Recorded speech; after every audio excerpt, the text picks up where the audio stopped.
Hey guys, it's Brindley. Hi. I'm always excited. You guys know I'm always excited. So sorry about last week. I think we all kind of had a week last week where we planned certain things and then they just didn't turn out the way that we wanted to. I was actually in Houston. My dear friend and a girl that I kind of have become a big sister and mentor was racing in a Houston rodeo. She's a barrel racer, championship barrel racer, I might add. And so I was hoping to do the live with her because she has so many lessons as a champion at 14 around how hard she practices, and she feeds her horses every morning because they live on her property now. And I was really hoping to be able to bring some of that to you. And well, things just didn't go as planned. We ended up at the Houston rodeo being evacuated because of the virus, that thing that shall not be mentioned, right? And so here we are. So when I got ready for today, I thought, where can I add the most value to where everyone seems to be right now? And how can I also stick with the theme of the integrity of Breakthrough with Brindley, which is to share all of the massive changes that I went through in my life and how I recovered from a massive, massive mistake and from a seemingly hopeless place. And so I thought mindset, and shout out to Megan Molden because she's the one that suggested that I do the story wheel, which I'm going to do with you guys tonight. So first, I just kind of wanted to give you a heads up. A lot of you know I'm a business coach. So I coach small business owners on running an efficient and operation. So I coach on all the operations side of the business. So a lot of my conversations today were around how do we get ahead of this thing? How do we build a moat around our businesses so that we don't have to take a step backwards, right? And really the way that I'm choosing to look at this is an opportunity to do all the things that I should have been doing all along, right? Spent a little too much money last year, didn't keep an eye on my pennies, have subscriptions all over the place. My systems, I wasn't inspecting what I expect. So a lot of lessons. I spent all weekend getting our business, because aside from coaching, for those of you that don't know, I own a recruiting company. So we recruit talent. We recruit mostly administrative professionals for small business owners and C-suite executives. And then we also train them. So we have a lot going on right now. We have a lot of the same instability and same unpredictability that you do in your businesses. So what I want to talk about is mindset, because I discovered something this week and this weekend is that self-isolating or social distancing, whatever that we want to call it right now, requires us to stay in our homes. And for some of you, that means that I have one client that has 6 kids at home.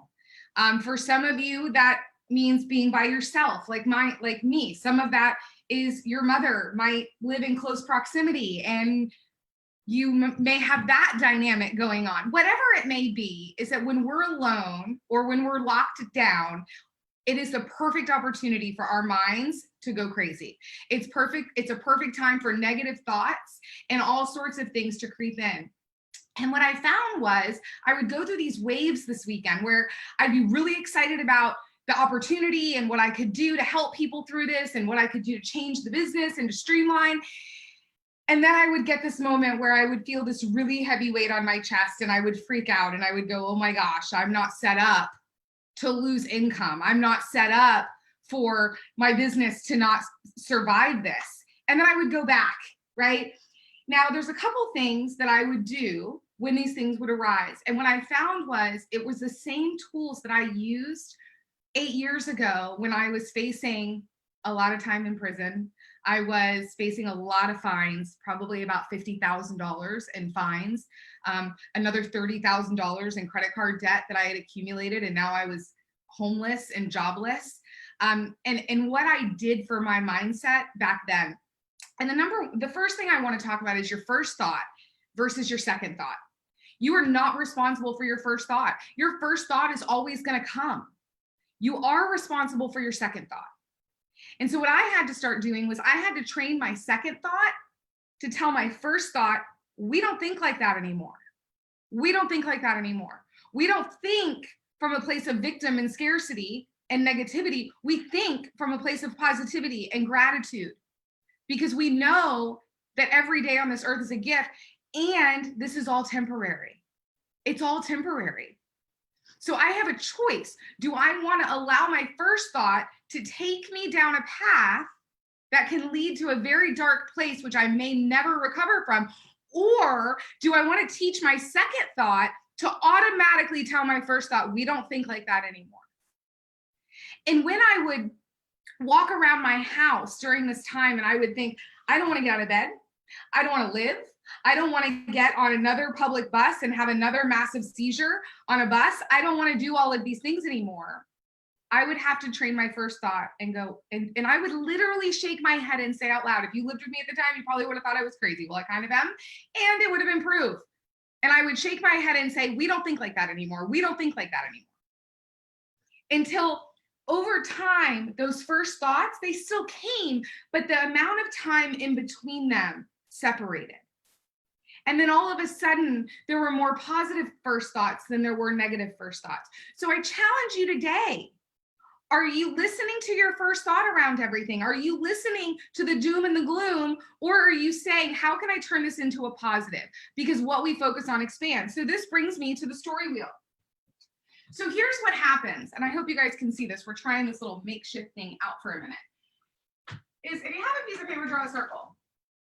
So this is the story wheel. And what happens is at the top of the story wheel, or about 1 o'clock, something happens. Okay? So something happens. A virus hits the United States, hits the world, right? Let's take something as massively dramatic as that. Something happens. We have a reaction. Right? So for a lot of us, that might have been fear. And sorry, I should have put something happens up here. I'm just giving myself some room. For some of us, that's fear. For some of us, it's a choice to go into building a moat around our businesses and our homes, to look at our expenses, to get smart about how we're spending money, to quarantine ourselves if we've been traveling, or if we live with the elderly or we're around the elderly. We had a reaction, whatever that was. Most of us, it was fear. Right? So we have this reaction, we have this fear, and then we go into judgment. So we have this reaction, we have this fear, and then we go into judgment. Now we think the world is ending, I'm going broke, I'm going to be eating out of a Beanie Weenies can and ramen like I did in 2008 and back in the 80s, and the whole world is crashing down. And so we go into judgment around this fear, around this thing that happened. And this can be anything. It can be as simple as someone not saying hello to you in the morning, or something as dramatic as the fear around a pandemic, right? So then we go into judgment. Now what we've done is we've created a new story. We have convinced ourselves that we are now going to have to shut our businesses down. Our homes are going to go into foreclosure. We're all going to lose our jobs, and the world is going to come to an end. And that's the story that we're telling ourselves right now. So then what we do is we go next and we go to collect evidence. So for some of us, that might be turning on Fox News and listening to the media tell us about how many people have died and what the big numbers are, and all the masks that 80% of the population in the airports are wearing, and all of the things that are going to support our new story. And we start looking for the evidence, even when it doesn't exist. We create the evidence to support the story. And once we've collected enough evidence to support our story, we now have a new reality. So now we're living in this new reality. Now we truly believe that the world is ending, we're losing our jobs, our homes are foreclosing, and the whole world is ending. Most of us, including myself, can do this in about 60 seconds. Does not take me long to have a reaction, go into judgment, create a new story, collect the evidence to support that story, and all of a sudden I'm in a new reality, and I believe the story, and the story becomes my reality. Now, where do we have to do the work? Where do we stop the cycle? Well, we're always going to have that first thought, right? First thought, always going to come. Second thought is where the magic happens, which is we have to stop the judgment. We have to stop going into judgment and get into curiosity. So instead of that second thought going into the fear, that we want the second thought to tell the first thought, we don't think like that anymore. And we want to use tools to get us into a different way of thinking. So a couple tools that I use to train that second thought. Remember that garbage in is garbage out. Who are you talking to right now? Who are you surrounding yourself? What conversations are you creating that people around you are growing into? Are you the one that's talking about the crazy and how the world's going to end and we're all going to go broke and we're foreclosing on our homes? Or are you bringing the positive aspect and saying, how can we capture market share right now? How can we train our clients? How can we teach our customers how to live in a virtual world and use the technology? Guys, if this would have happened 10 years ago, we'd be in a totally different place than we are now. We have amazing technology. I've run a virtual company for 4 years, actually 8 years, 8 years. I've just had the team for about 4 or 5. I was on my own for the first 3 or 4. So it can be done. We have employees all over the country and it can happen. It's just, are you willing to look at the positive, or are you allowing yourself to be paralyzed by the fear? Are you using this to be as an excuse for a vacation? And then you're going to wake up in 90 days and wonder why you're broke? Or are you using this opportunity to double down on your efforts, to double down on your activities? Another tool to use to change that second thought is get into gratitude. Write a gratitude list every day, what you're grateful for. There's a lot to be grateful for right now. I'm grateful for my health. I'm grateful that I have a home that I love, that I enjoy, that I don't want to leave. I'm grateful for my air fryer because I can eat chicken wings and Brussels sprouts every day. I am grateful for my Ship Tea guys that are delivering my groceries. I'm grateful for my Amazon. There's so much to be grateful for. Affirmations. Are you doing affirmations? Are you telling yourself, and is your self-talk supporting what you want to be up here? When you're negative and when you're focused on fear, it clouds your brain, it clouds your judgment, and the lens that you're seeing everything through is around that fear. So are you telling yourself you're beautiful? Are you telling yourself that you're amazing? Are you telling yourself that you can overcome anything and that you're a champion and that you're the best at whatever it is you do? I'm the best recruiter. I'm the best coach. I'm the best consultant. What are you doing to treat yourself the way that you deserve to be treated? Get out of yourself and do something for someone else. That is the number one way that you can get out of your head. If you want to change your first thought, start helping others. Go next door to your neighbor who is 65 and say, I'm running to the grocery store. Can I grab you something?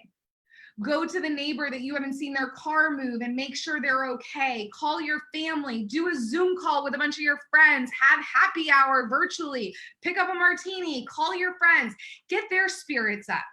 Check in on your friends that you know that are in high impact areas like Seattle and Washington. What are they doing to get their spirits up? Are you talking to one another? Are you building each other up during this? Or are you sitting in fear and focused on the worst?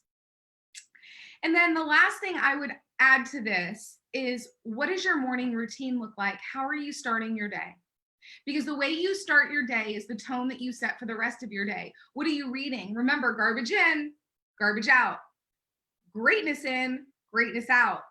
So are you pouring into yourself in the morning? I don't care. Well, I do care, yet I'm not going to get political and religious. If you have a God, and I don't care who it is, I don't care if it's a group of people, I don't care if it's a doorknob, as long as it's not you, who are you praying to and spending time with in your spirituality, in your internal, to build you up? What are you reading? What are you pouring into? Are you skimming Facebook and looking at jokes, or are you reading uplifting things of encouragement and growth? Are you using this time that you have to be home to focus on your own personal growth?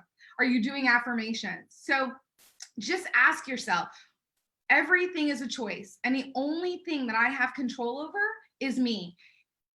And I control my story. I control the story that I want to tell. So I'm going to end you with this. How do I reverse the story? Here's how you reverse the story. So let's say you've already created a story and you're already living in the fear, or you're already living in the negativity. Number one, you're going to ask yourself, what do you want the outcome to be? What do you want it to look like when this is all over? For me, I want to have a thriving business that is a tight ship, run efficiently with effective systems, all the expenses trimmed down, not out of fear. I'm not cutting things that are beneficial to my business. I have a coach. I'm not cutting my coach because I know now more than anything, I need a coach. I need someone that's going to keep me out of my head and keep me focused on what matters, doubling down on my efforts to get through this. So that's what I want at the end of this. I want to come out of this stronger. So what do I have to shift in my mindset to make that happen? What do I need to do differently? Because I'm the creator of my own fate. So question 1, what do I want the outcome to be? Question 2, what do I need to change in myself and in my behavior and my way of thinking to make that happen? What do I need to shift? And then what will I tell myself next time a negative thought comes in?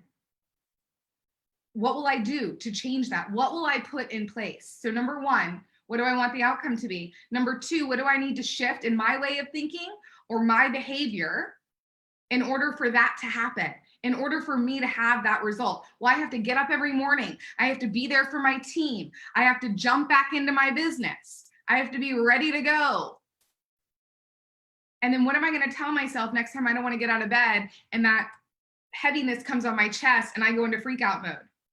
I'm going to tell myself that I've got this and that I've survived worse and that this is temporary.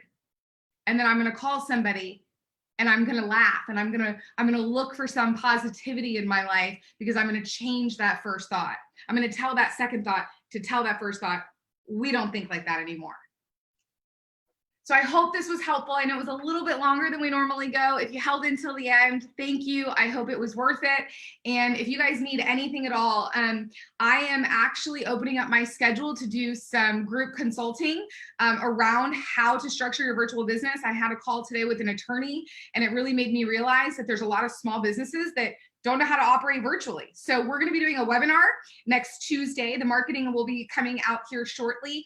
It's a very small price for our time and my team's efforts, but we're going to teach you the systems and models that you need to run a virtual business and how to take market share during this time. So thanks, guys. Have a great week and teach that second thought to tell that first thought, we don't think like that anymore.